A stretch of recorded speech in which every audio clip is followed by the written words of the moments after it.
big, you leave it on the radio if you hear it. I mean, it's that good. But the Raspberry Beret I really enjoy.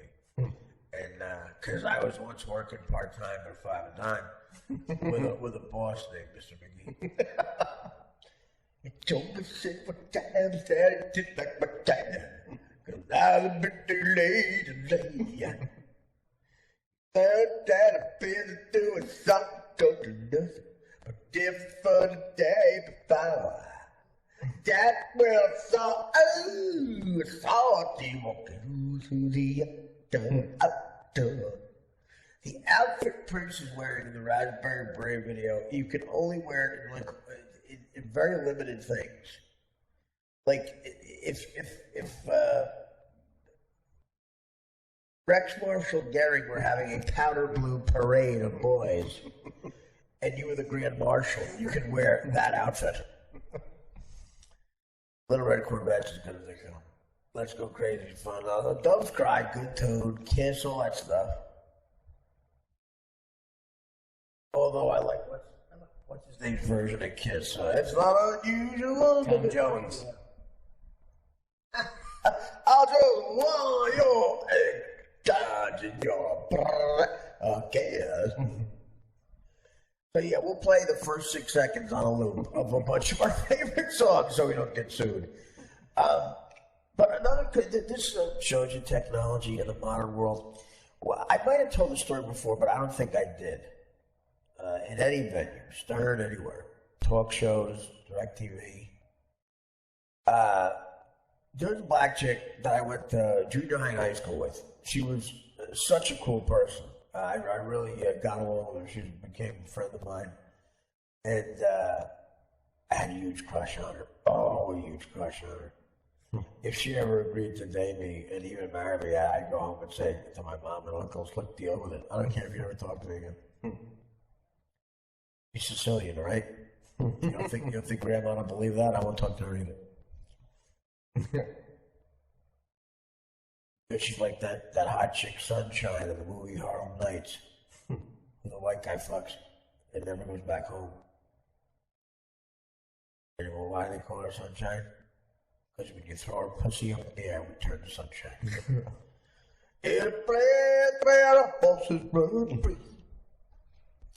So what? No, Toy Green. Toy Green was her name. Is her name. And she had Jerry curls back in the day. Like the really hot, like such a great body. And she was really smart, like smarter than me. And like always did kick the ass on the SATs. I don't know where she was going. Probably she was going to some college. But she loved music.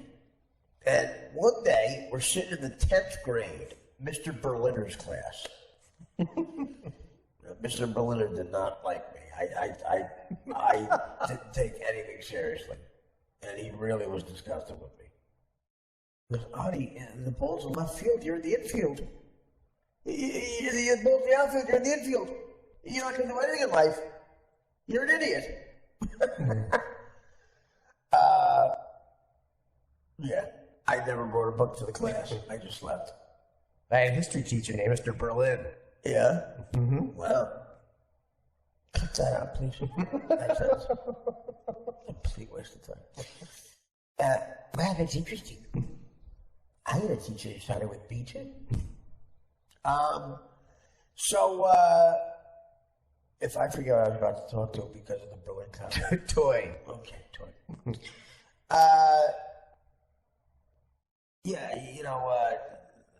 She was someone that loved music and always talked about it. So in 1982, in the 10th grade, Berliner's class, it definitely had to be 82, but I'd never heard of Prince yet. She went to go see him in concert at, I think it was the Ritz on East 11th Street, the really cool Ritz, where I would, when I got a little older, I saw Southside Johnny there, Joe Walsh, Penny, and Squeeze.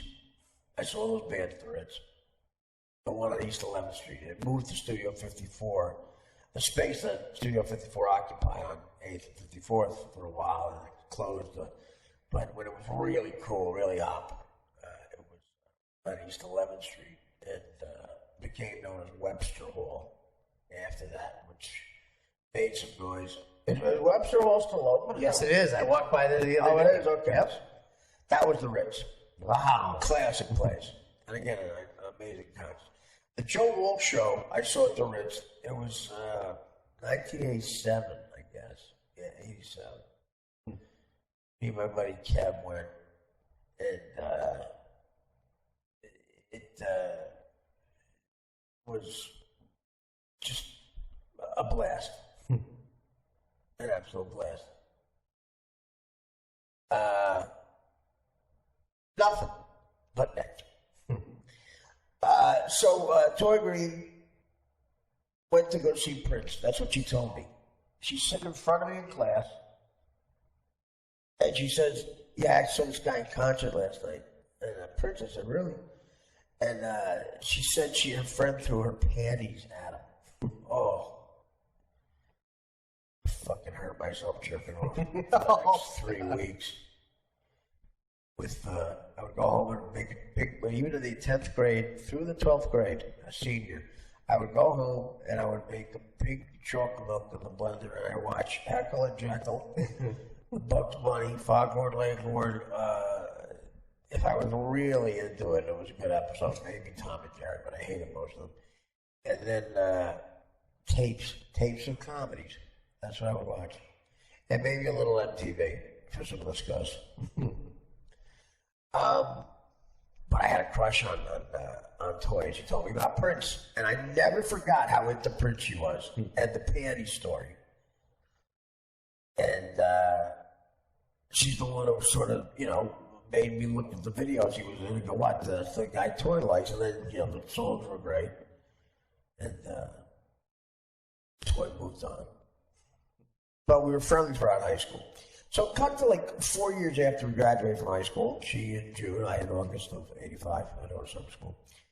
I see her on the bus. The bus to New York that I used to take when I was a struggling comic was right up the block from where I grew up. It cost $3 at the time to get to the Port Authority from Union, but with no traffic, 12 minutes. That's how close to New York we were.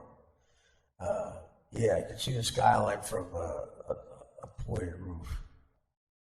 With a little step ladder. It's cool. It's like, the city, not a city. The city is there. And it was a good feeling to go there without having to move. I was in Nebraska. I didn't have to move. I'd get a bank account and do God knows what. Spackle. And I saw Toy on the bus a couple of times. And I said, "What are you going in there for?" And she's like, I'm going to try to make it in the music business. And I said, "That's amazing. But do you have a contact?" And she did. She had a contact. I said, "I'd be willing to maybe talk to somebody in Quincy's outfit." This is the last time I saw her. I wasn't struggling. The last time I saw her, I just got on bad. And I might have got on the bus to see if she was there. But that was the last time I saw her. So we're talking almost 20 years ago. Before that, it had been 3 years. So twice in the last 25 years, really. And not in, I'm going to say over 20.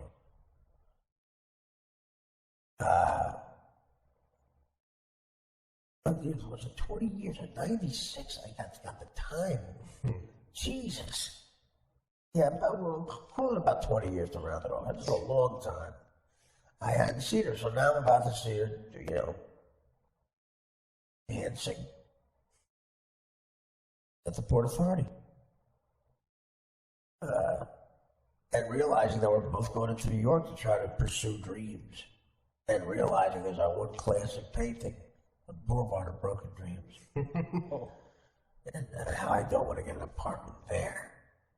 And the metaphors were making it very hot. You see, the metaphor down there was the boulevard was my life, and broken dreams were, no, check that. It's something different. I'll tweet it to you. So she said she wanted to be in music. And she just started working at A&R at an assistant level at Atlantic Records. I'm an Erdogan. No fucking slouchy thing.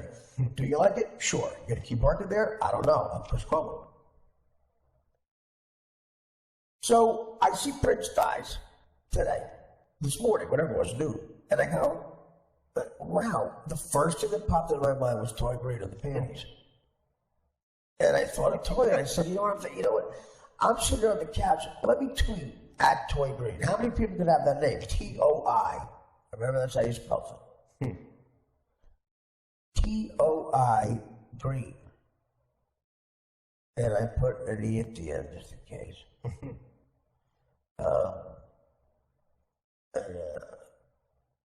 That's it. I said to myself, I'll put it in the universe, and what are the odds? 10 seconds later, I'm talking to Toy Green. Well, texting. And it's definitely her. Had a picture of her. She straightened the Jerry curls. And now I have Jerry curls. It's on. No, she straightened them, but she still looks so amazing, adorable. Yeah, her picture, she looks great. Absolutely. Stay away from that picture. Take care, brush your hair, and black don't crack. No, she looks stunning still. Very pretty, and it says in her profile that she's been working A&R for a while. Now she's producing TV commercials, and she moved to the ATL. Atlanta, booming city, where I've done stand-up a few times, so I tweeted her, I've done stand-up there, blah, blah, blah. And we had a nice conversation. She told me she was still very upset about Prince, and she was excited and flattered that I thought of her. It was insane because of the way technology is. I got to say, for all the ball breaking I do, what a cool thing. I was talking to Toy Green. Last time I saw her was on the bus, and I clearly been doing better in my career. No, she's a doll. And I tried to get her to go on the podcast. She couldn't, then I shoot a commercial.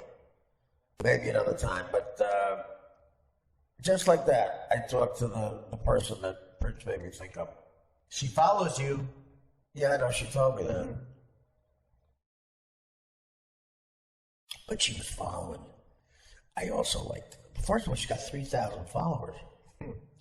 That's a lot. That's more than you, right? Yeah, yes. Yeah. You know why? Because she's hot.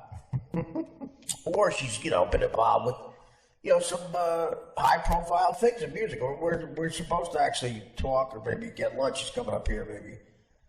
And believe me, I will book a fucking gig in Atlanta if she's single. I will book one. Last time I was in Atlanta, Sinatra died. I was opening up for Norm MacDonald at the Roxy Theater in Atlanta on the Promote Dirty Work tour.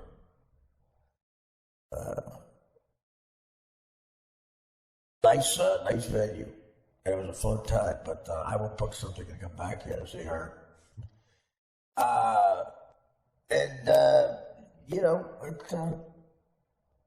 It's life. Life goes by, and you realize that some people are happy, and she seems to be one of them, and it makes me feel good. It really does. So, listen. She reiterated what Prince meant to her, and the guy was a genius, man. We're breaking balls. A fucking genius, and it's sad. It looks like he might have died of a heroin overdose by himself in an elevator, and that is the saddest fucking thing ever. Terrible. At least opiates. That's what TMZ's reporting, and Harvey don't lie. All right, so I'm going to take a diabetic piss, and we'll button this up with a quick talk from me, and then the long tribute. 6 seconds of each Prince song. Are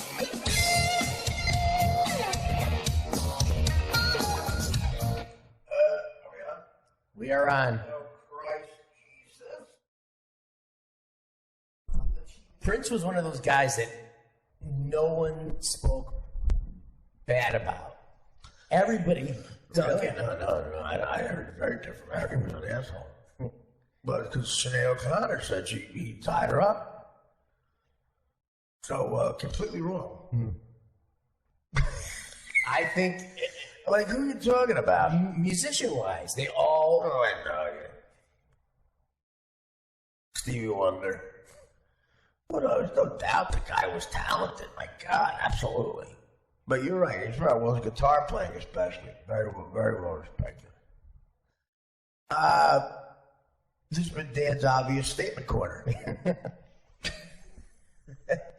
I tell you, that sky is blue. Before we throw to the 6 second tribute that Dan just got another 14 hours of work in, Is that a lot of work? No. No. It's a labor of love. I'll try to stay up with you. But I'm only one man then. Quite frankly, stick a broom up my ass, I'll sweep the place. You know what? Stick a broom up your ass, you'll have an orgasm. If you go to bed in about 2 hours, Chris Cuomo will be on. He'll keep me company. I can't wait. I can't wait. What's 3 a.m.? You know, let's see who's on this gutter snipe show. Red Eye with Tom Shallow. And once in a while, throw us on, you'll catch Nick or somebody, or Juska, Team Juska or something. Oh no, Shalhoub. I like Tom Shalhoub. I think he's good at this. And the other guys, there's a guy named Levy who does this sometimes. When I'm up on the road, I watch it too. And this guy Levy is he's like he's that McMahon, I guess. But he's a young guy who looks like it's weird. He looks like Jack Lemmon's character in Glengarry Glen Ross, but I think he's 32. He's got a lot of drinking. So, you know, I never admitted this clearly when I was on Howard, but, you know, I wasn't doing a lot of radio. Now, Howard was clearly, by far, head and shoulders better than everybody. And, you know, there's a lot of great people on the radio here and there. Well, that's not true, not a lot. But there were some people who were entertaining. There's a guy out in California who's one of the most unique people ever, Phil Henry. Unbelievably great at what he does. He does a very specific thing. And I saw him live, do his radio show live from the Aspen Comedy Festival when I did it in 2004. I sat there with Sam Simon and Larry David. The three of us were sitting next to each other watching in this small little theater. Well, a room the St. Regis Hotel converted into a theater. Watch this guy, Phil Henry, do a remote of his radio show from Aspen. And it's syndicated around the country. It stems from L.A., and it is absolutely a brilliant idea. But the characters he does, how quick he is. He basically starts off the show. It's a call-in show, and he announces that he's going to have a guest on. And then the guest proceeds to say something insanely offensive. But he's the voice of the guest, Phil Henry. You know what I'm talking about? Yes, absolutely. Yeah. He's amazing. Phil is his voice, and the guy he's interviewing, the obnoxious guy, is also him too. And accents, characters, whatever.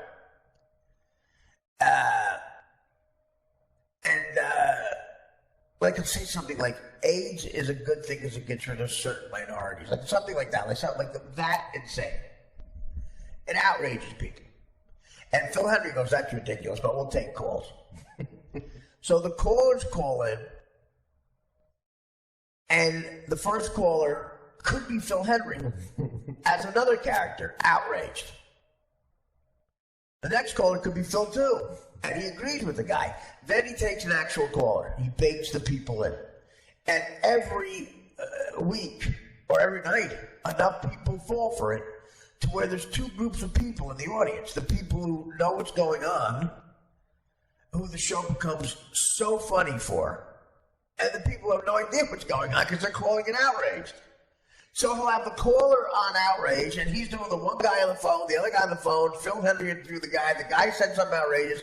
In the one phone, the way he handles the phone is insane. It's like watching a ballet or something, doing all the characters, and he somehow sums it up. It almost got a standing ovation in Aspen, but we couldn't blow the deal in Aspen by appearing an audience, so he had all this big protective glass around him in Aspen, so he couldn't hear us guffawing at it, which we did. And you got that's a tough crowd to give it up. Like people like Larry David and Sam Simons, really Sam. It takes a lot to get them to laugh. And they're not easy audiences, and we were all guffawing. Unbelievably funny. So there's Phil Henry. But I have to admit, especially with politically incorrect ruled radio, and I never admitted this on Howard, I laughed at a lot of stuff that Imus used to do. I always thought Imus was a funny guy. And he has a guy named Rob Bartlett, I think. God, I hate that I don't know his name, and I apologize to the guy. Heavyset guy with a mustache, but he's so fucking talented. Voices, characters, impressions. He's so fucking funny, this guy. And he used to do different characters on the show. And they used to do Nixon. They used to do a Nixon. And my Nixon is sort of an imitation of this guy doing Nixon. I'm pretty sure Rob did Nixon, but if he didn't, he did a million other things. And I apologize to whoever did Nixon, but I think it was him. Yeah, a lot of funny people worked on it. So, but here's the thing. I never had any guilt about that or felt like a hypocrite because I just really wouldn't say anything when they were bashing him, which was always funny. And it sounded like off the air Howard had every right to ban her. That was corroborated by a lot of people off the air. But Howard was the best. There was no one even a close second, not even Imus, to be as good as Howard was on the radio. But I did laugh at a lot of stuff as a young person that Imus did. So this is a quick topical thing before we end it that I wanted to point out that this bit was on regular radio, what I'm about to do. Regular radio. Okay? In the morning, when kids can be in the car, going to school, prime time, this was allowed on the radio. And it's why comedy used to be so dangerous and funny. Okay. It just came up that John Kerry went to Hiroshima, one of the cities we obliterated from the earth at the end of World War II. Truman dropped the first bomb, atom bomb, on Hiroshima, the second one on Nagasaki. And the first American diplomat, like John Kerry, visited last week, 2 weeks ago, for the first time in, the bombing, 1945. And everyone says, is he going to say, I'm sorry, or we're going to apologize? And he didn't. All right. In 1991, this is how far this goes back, the 50th anniversary was coming up. The first Bush, not W.H. Bush, the father of W, and Jeb was in the office. And people are going to go on the 50th anniversary, is he going to apologize? So that was addressed by the guy who did Richard Nixon on Imus. The 50th anniversary, August of 1991, is when this would have aired. Are we going to apologize for bombing Hiroshima and Nagasaki, Japan? And again, political correctness. This is how it's changed. This was definitely on the radio. Okay, here's Nixon. The next thing I put here, Bush to Japan. There will be no apology. And let me for one applaud our commander-in-chief for refusing to say we're sorry for that little wake-up call we knocked on her head with the boys back there in 45. So we knocked down some of their pickup sticks and flypaper houses they had of them. As far as I'm concerned, we simply raised their construction standards. An apology as we approach the 50th anniversary of Pearl Harbor? I don't think so. Pass the wonton, Chuck, sing and shut up. that was on the radio. Pass the wonton, chop, sing and shut up. So we knocked down some of their pickup sticks and flypaper houses. Push to Japan. There will be no apology. And let me for one applaud our commander-in-chief for refusing to say we're sorry for that little wake-up call we dropped on Hirohito and the boys back there in 45. So we knocked down some of their pickup sticks and flypaper houses they had there.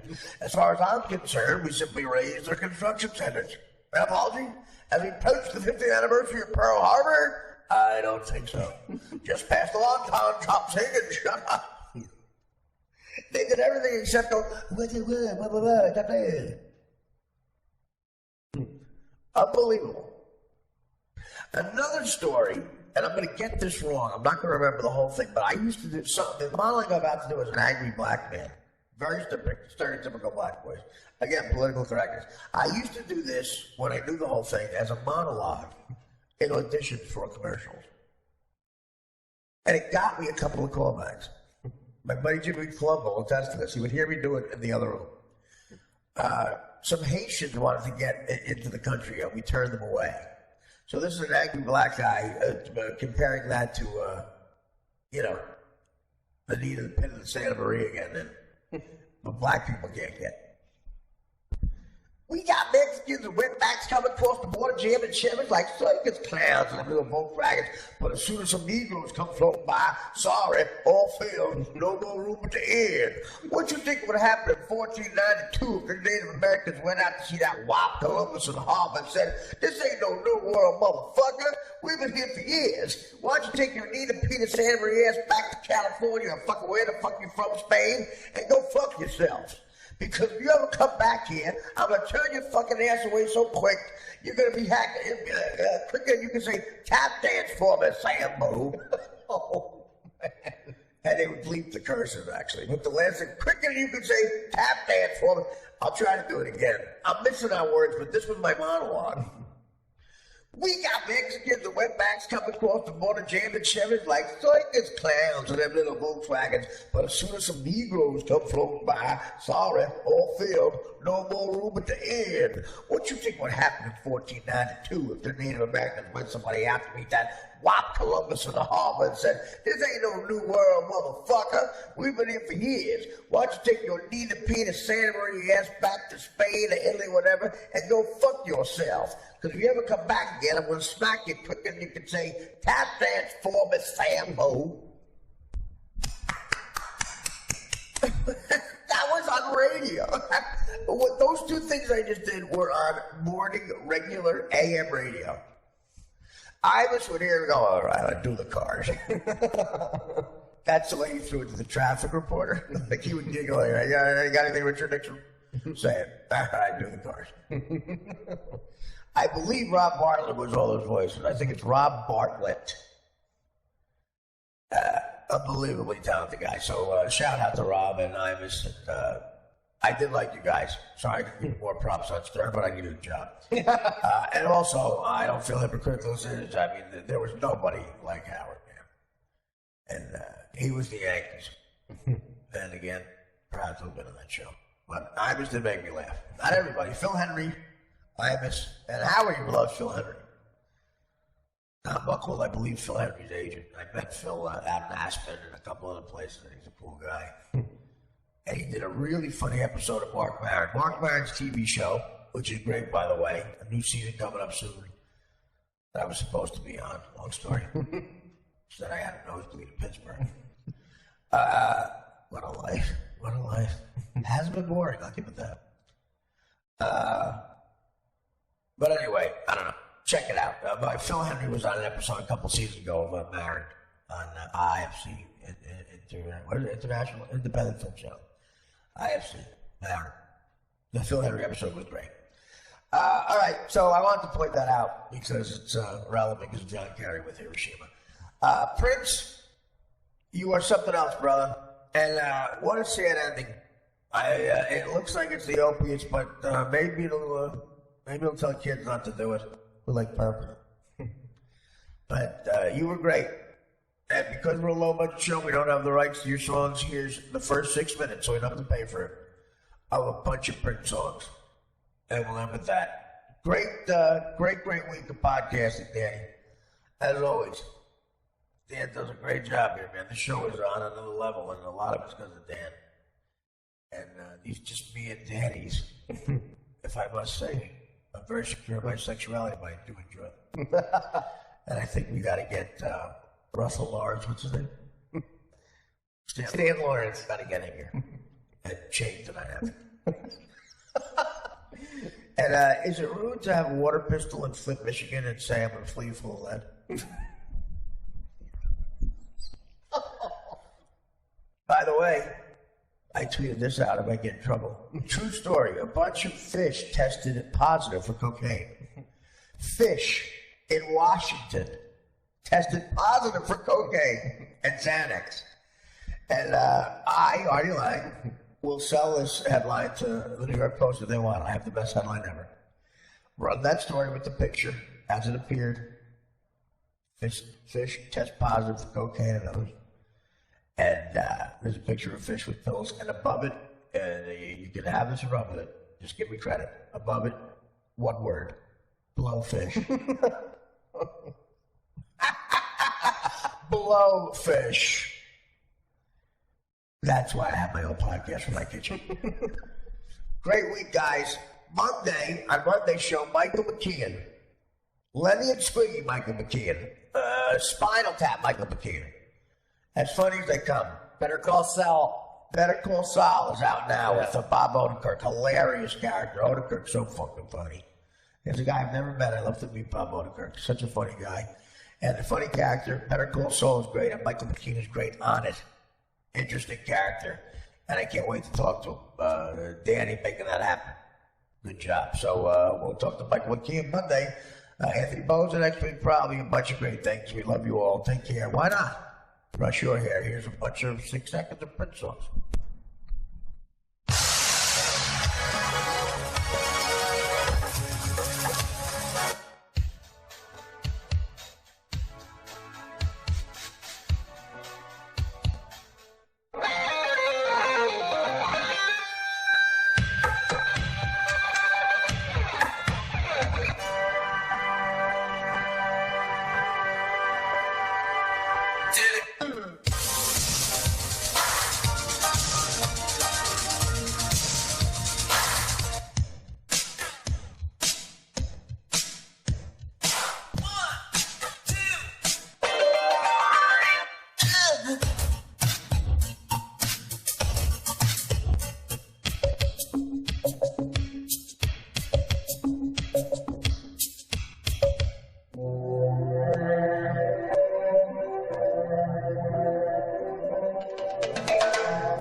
Lang Uncensored Podcast. Interesting radio. Interesting podcasting. At artiequitter.com.